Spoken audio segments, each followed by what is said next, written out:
Okay guys, welcome back. We're going to be working on the Paperboy. We're going to put the transformer and everything back on the metal plate. I have a new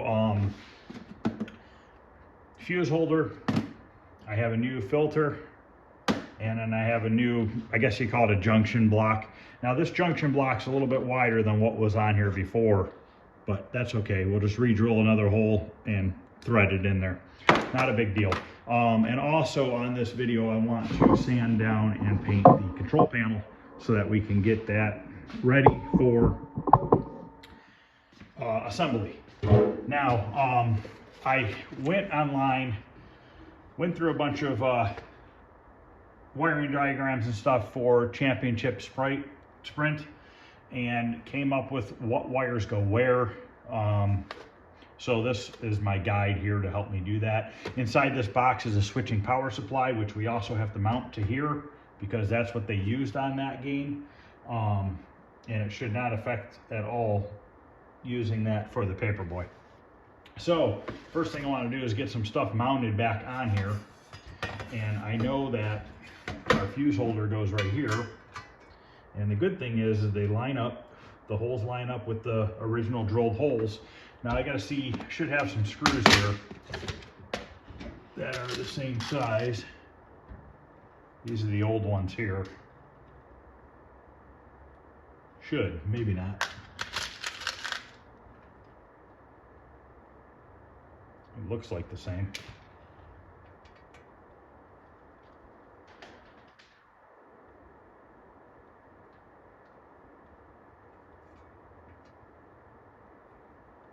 I think those are the same.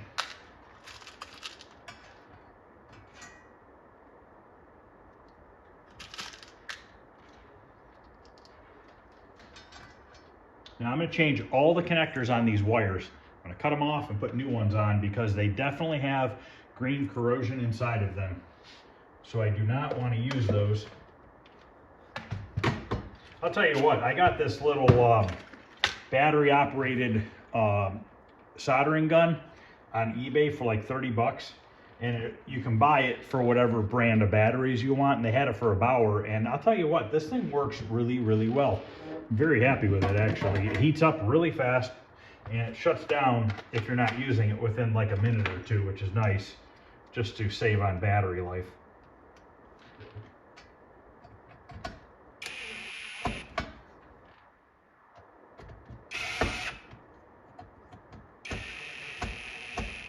Okay, that goes there. And then this is our new line filter versus the old one. This lines right up as well.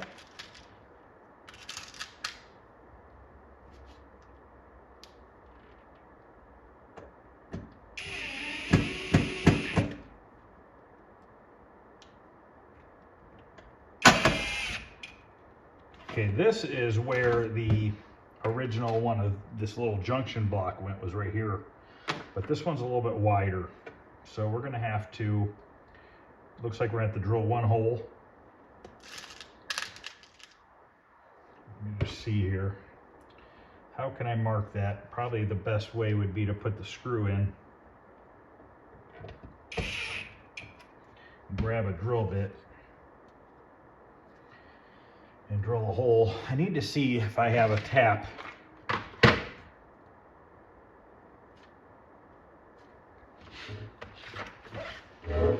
That's a small tap. I don't know that I'm going to have one. I might, actually. I wonder if it's a 632.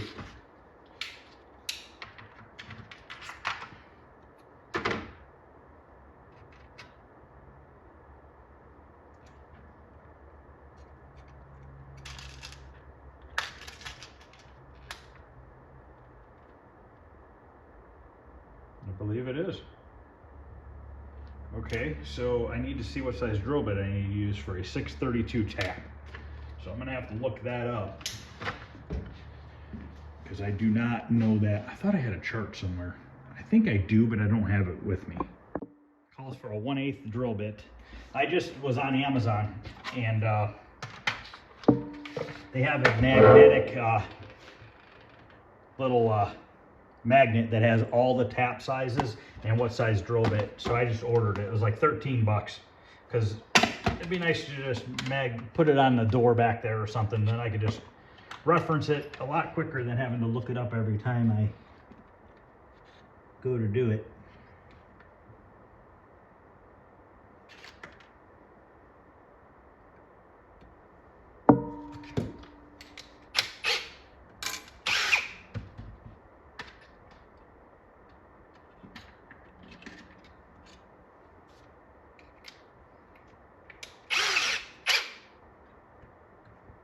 I'm going to put it on the opposite side.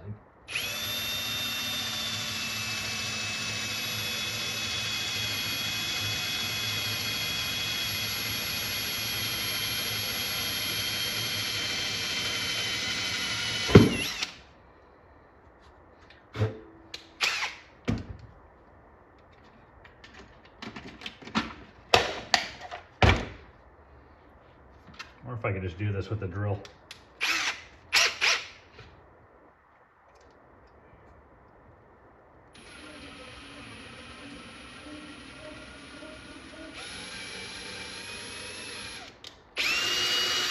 Okay.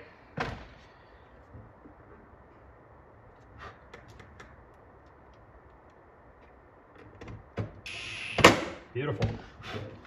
So now we have that mounted. Now we can put our power brick on, or whatever you want to call it, transformer.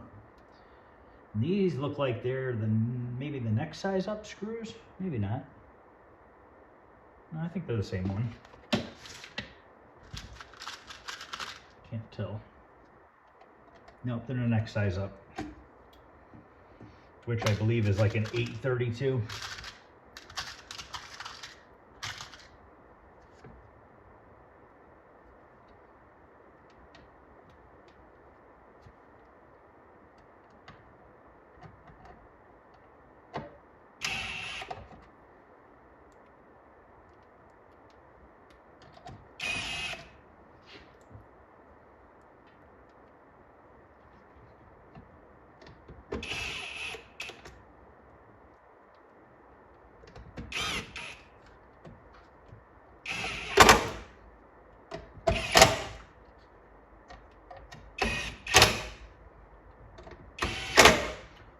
Okay, the last thing we need to mount on here is the switching power supply, and that, I don't know if it's going to line up at all. I have not even looked at it.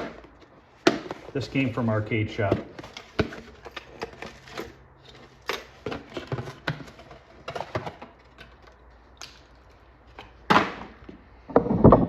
haven't even checked the camera to make sure it's in where we need to be. Yep, we're good. Okay, so I got to put these tabs on the bottom of it. It might line up.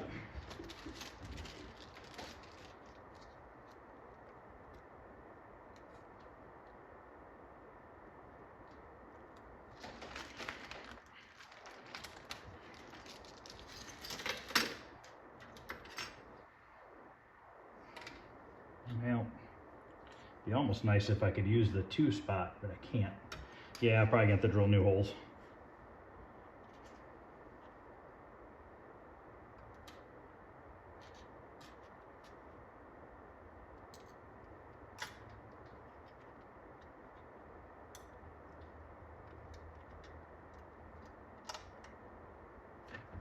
Oh, wrong drill.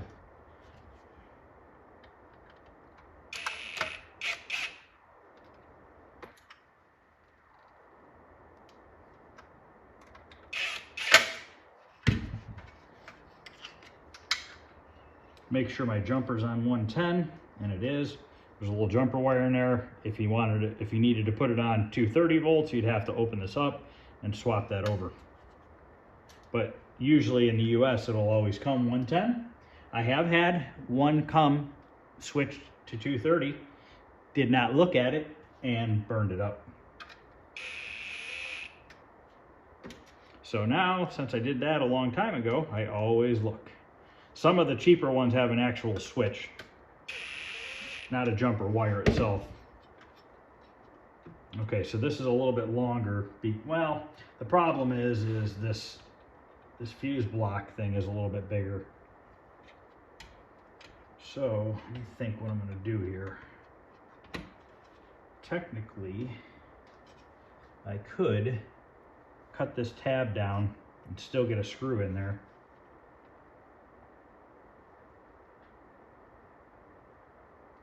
Could flip this tab around and then just have the tab hook into the screw. Try that first.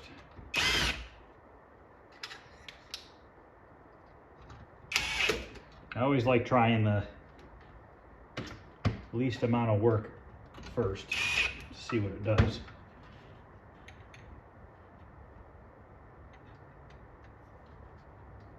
So if I use that hole there,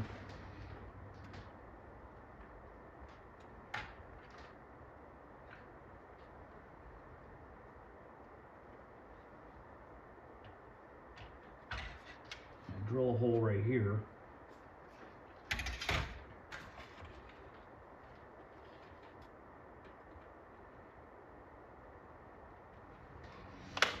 So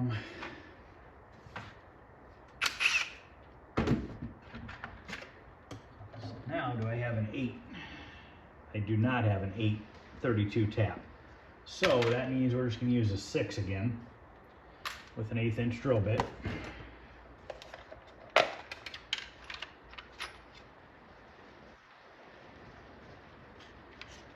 It is raining again.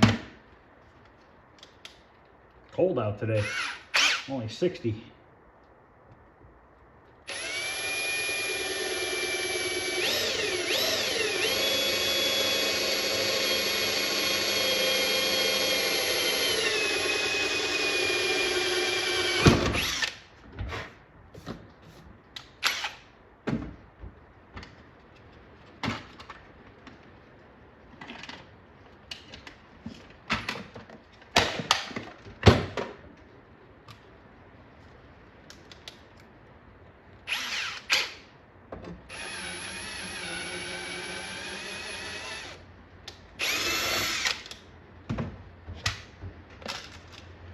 Use a little bit longer one.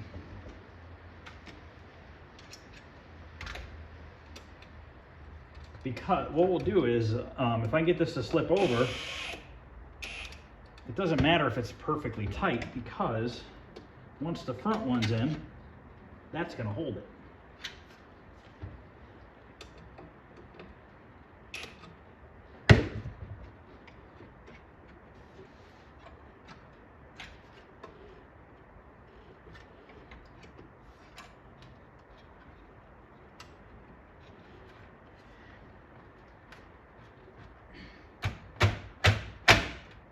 It's actually nice and tight. Now we can just put a screw right in the front, which should be an 8. Number 8. It is, but my drill is not long enough, so I need to go grab a long Phillips screwdriver, because I do not want to put it in on an angle and strip out the hole. Okay, now I went ahead and finished screwing down the power supply and going over my wiring for the fuse block. Now I am using these crimp connectors that have heat shrink tube built into them. I get them on Amazon. I think it's about 40 or 50 bucks for a kit like that. And I go ahead and crimp them onto the wires, cut the old ones off because they were completely corroded, green looking. Definitely needed all new ones. Plus having a new power supply, I'm sorry, not power supply, having a new fuse holder with new ends. I wanted to put new ends onto it so that everything was nice and clean, and I could rule that out as ever being a problem, hopefully in the future. Now I'm taking my heat gun and shrinking the tube around the wire and onto the connector itself. When you use these with the female spade connector, the shrink tube goes a little bit past the end of the spade connector, so you need to trim it back with a razor blade just so that you can get it pushed onto the terminals afterwards.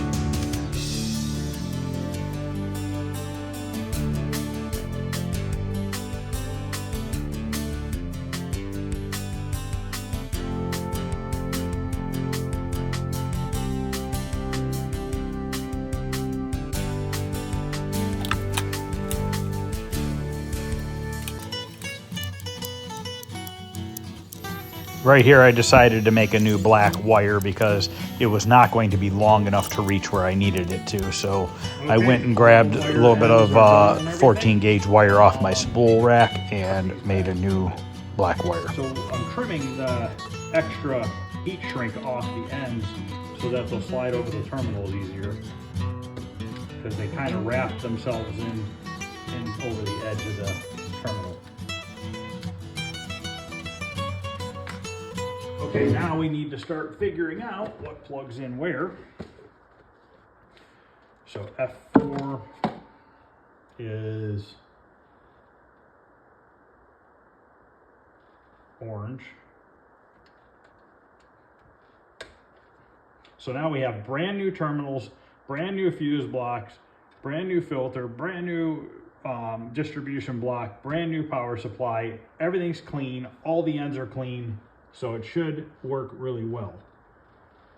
So red is F2.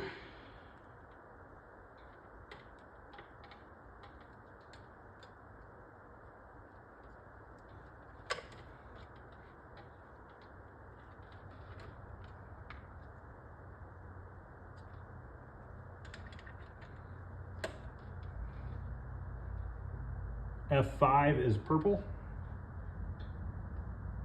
1, 2, 3, 4, 5. F3 is skipped. And then we have one more, which is F1, and I don't see that on my list here. Oh, it's down here. F1, blue from the filter. So blue from the filter.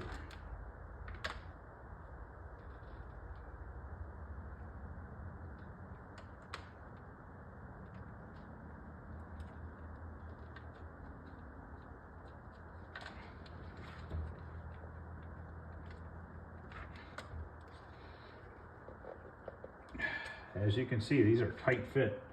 I'll tell you what, these terminals for the filter might be too big for the terminals I put on here.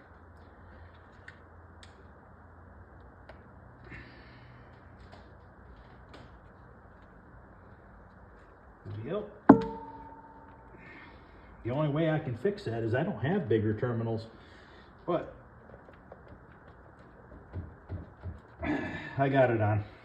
That is a tight fit. Okay, so blue to blue. Now we're going to put the blue on this side.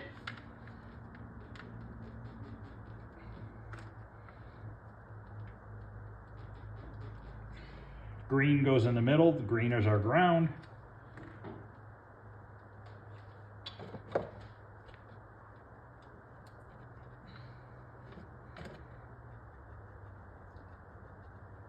Now, this green ground is grounding the housing of the filter to the metal plate. I don't need to scuff the metal away, the paint away, because we ran screws through the plate, and once you run the screws through there, it usually cleans out the little bit of paint that got into the holes, and it's now grounding. This ground wire coming from your plug is coming through here.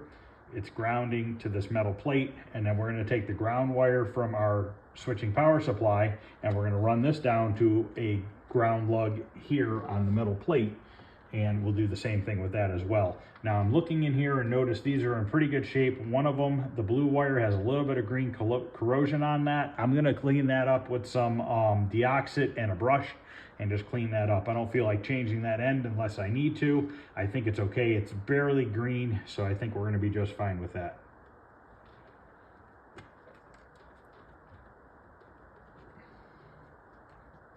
Okay, so we have that on, and then our white wire goes to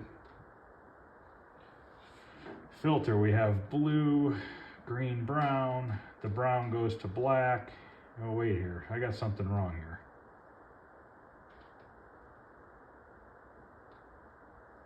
Might have to go back and look up the manual. White and red is ground. Okay, so I know what we can do with the ground. White and red is ground. Blue and white, brown and white are 12 volts AC. These right here, we're actually going to run these black and white AC in. Yeah, I'm a little bit confused here. So this is our black and white is AC in. So I think these need to go to the filter. But where does this go?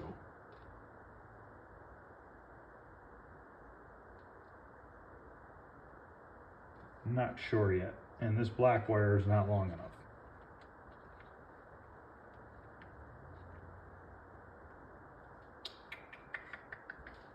White wire is.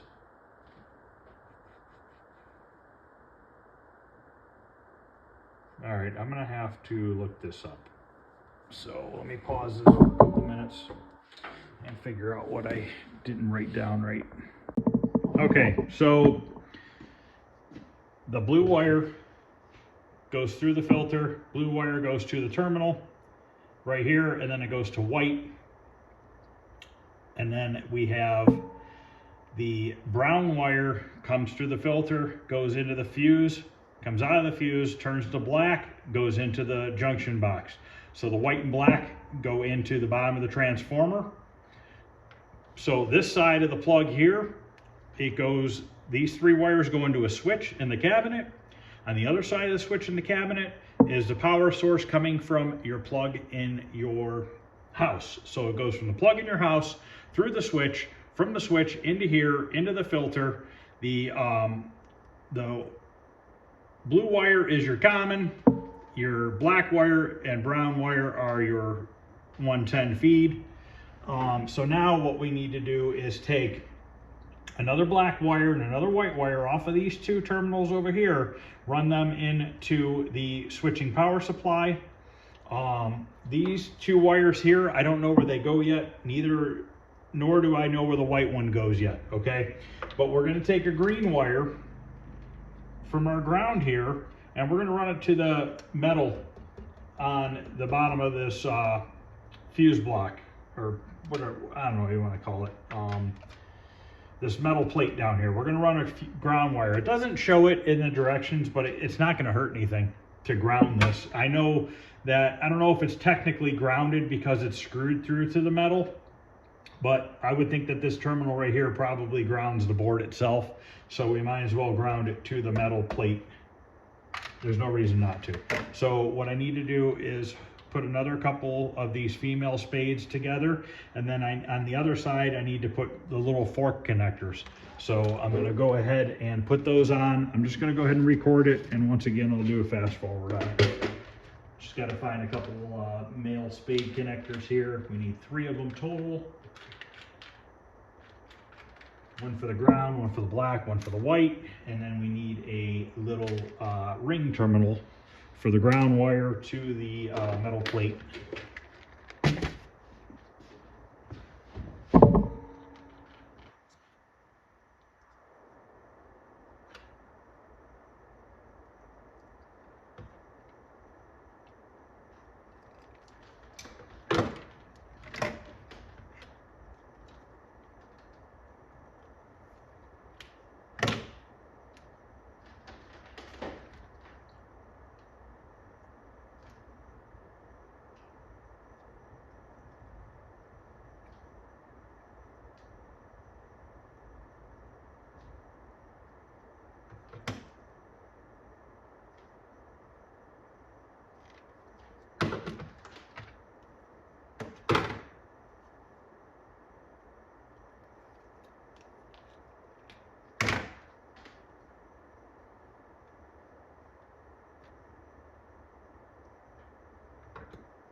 done with this for now.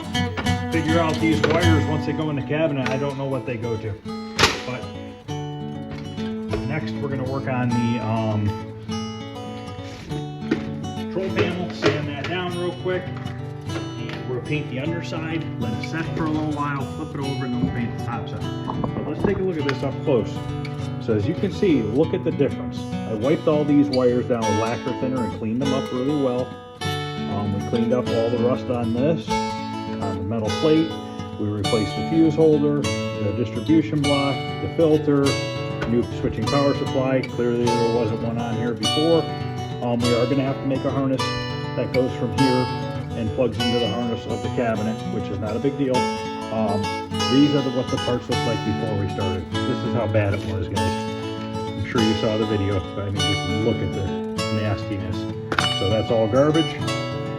This is what we come out with. So a few hours of work, not much money, you can have it looking brand new. You know, like I said, it's not perfect, you know, and this is a little pitted and stuff, which it probably wasn't like that originally, but who cares? It looks awesome. So next, I'm going to set up, we're going to sand the control panel, the top edge. The bottom is just bare metal right now, or partial metal. So we're going to sand the top down with some 320 grit sandpaper, and then I'm going to spray the bottom side with some the satin black Krylon. We'll let it set for a while, and then we'll come back, we'll flip it over, and we'll do a couple coats on the top side. Trying to think if there's anything else. I think that's pretty much about it, and that's going to wrap up this video. And then the next video, which will be tomorrow, we are going to put that fuse panel, or that control panel together. We're going to put this in the bottom of the cabinet, and then we can start addressing the wiring. And then also I need to make the metal plate for the back of the door so that we can mount the PCBs to that. So that's going to be its own video itself. Show you how I'm going to do that, where I'm going to get the metal from, and what I'm going to use to put it all together.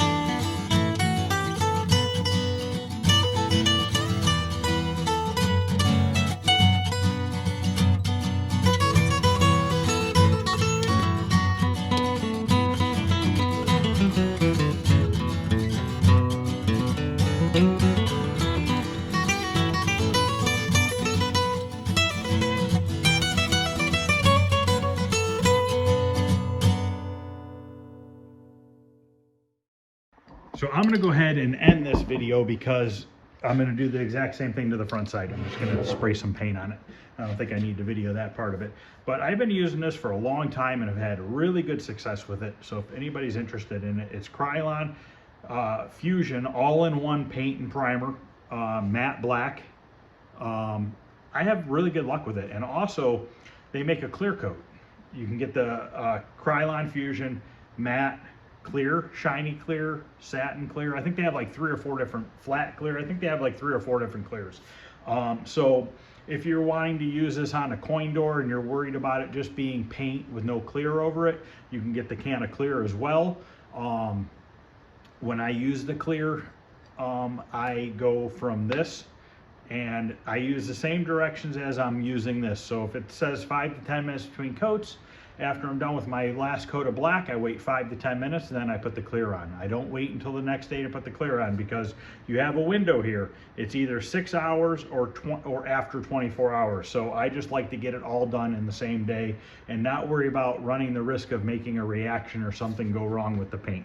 So this is going to end this video, guys. I don't know what part it is to the Paperboy. I will look it up and put it in the description. Please hit the thumbs up button, subscribe. It costs nothing to do that. Would really appreciate it. Any questions and comments, feel free to ask. If you guys know where these wires go, let me know. I'm sure I'll figure it out at some point. But as for now, I have no clue where they go. We're got to make a wiring harness for this. We're probably going to have to get a switch for the cabinet and make a new plug, which is not a big deal. We'll get all that handled. So everything's going well. I don't know what goes on this side of the fuses yet either. And also when I looked on the picture, prong number 1, they skipped this one. They made this one number 2, 3, and 4. So that's how these are labeled. So, all right, guys, thanks for watching. I appreciate it. I'll see you guys later.